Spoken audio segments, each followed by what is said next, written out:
Hey everybody, welcome back to the Yes Phonics channel.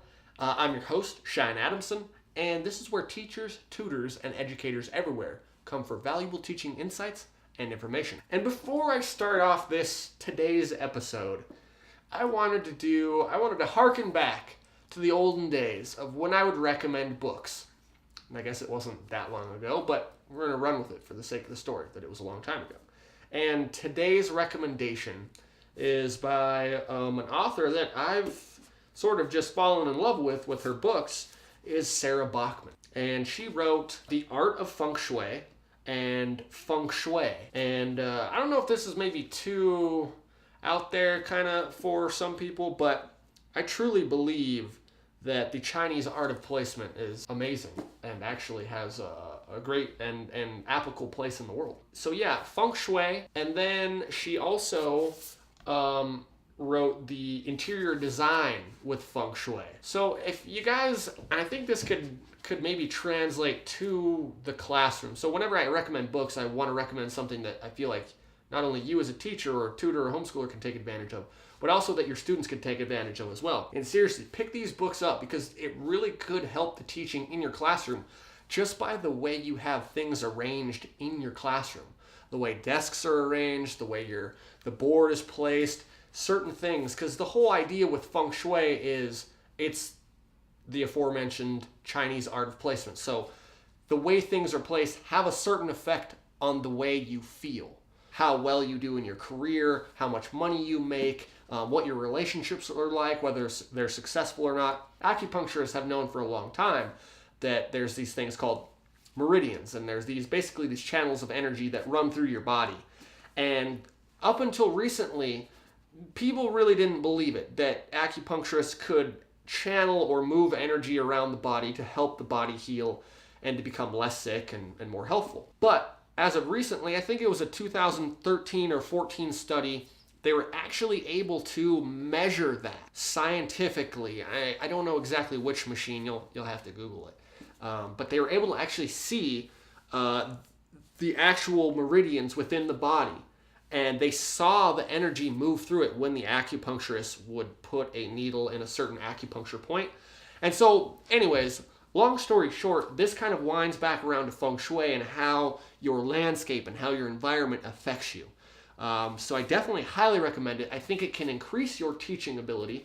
I think it can increase your your students' learning ability, and just make the overall classroom experience a better one. So yeah, Feng Shui and the interior design of Feng Shui by Sarah Bachmann. Highly recommended. So today's lesson isn't the right word, but today's episode is how to teach history. And we're just going to kind of go over, it's kind of a thought experiment slash just some ideas, food for thought for teachers who are teaching history, and I suppose any other class, but mainly history, on best practices and ideas for you to help you teach history better. So without further ado, let's get to it. So there are a lot of reasons why September 11th, 2001 stands out in people's minds. What are the reasons for you? The atrocity of it all? The magnitude of the buildings that came down in New York City? The number of people who died in the attacks?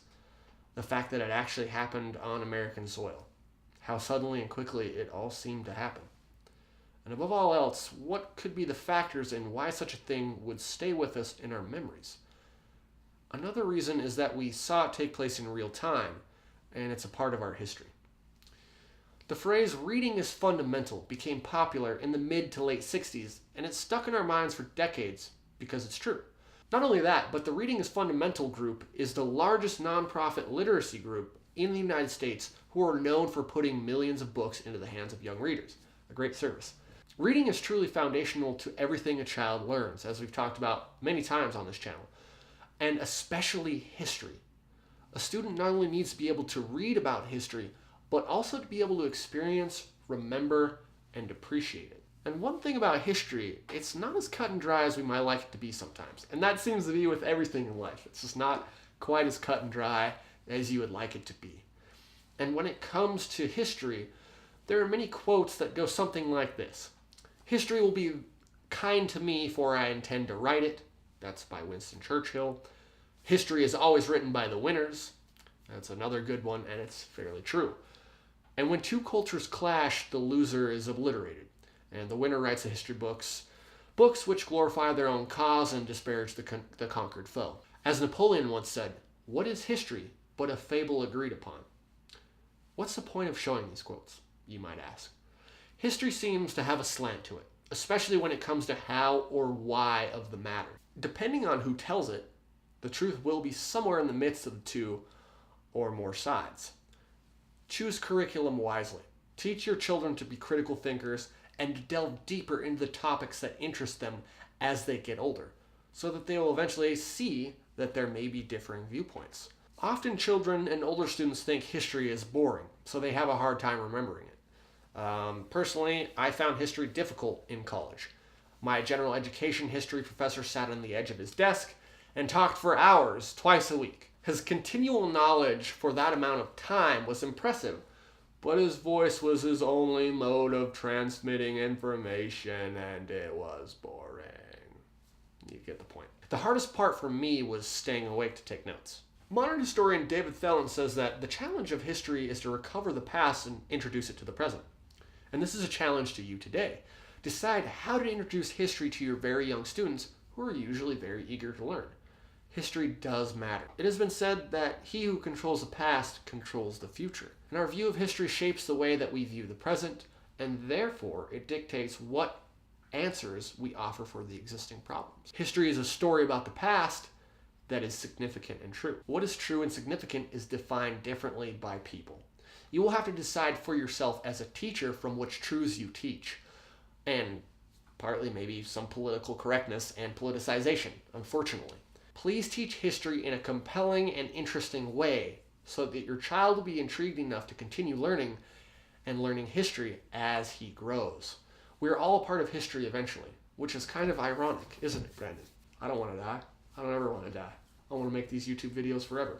Well, soon you can just upload your consciousness to a computer and just do that. We'll be able to interact with you virtually. Okay. Knowing how things work and come to be are important in knowing how to move forward. So this might be a silly example, but I just watched a clip of something from the mid to late 90s called, which I'm sure you guys are familiar with, Third Rock from the Sun.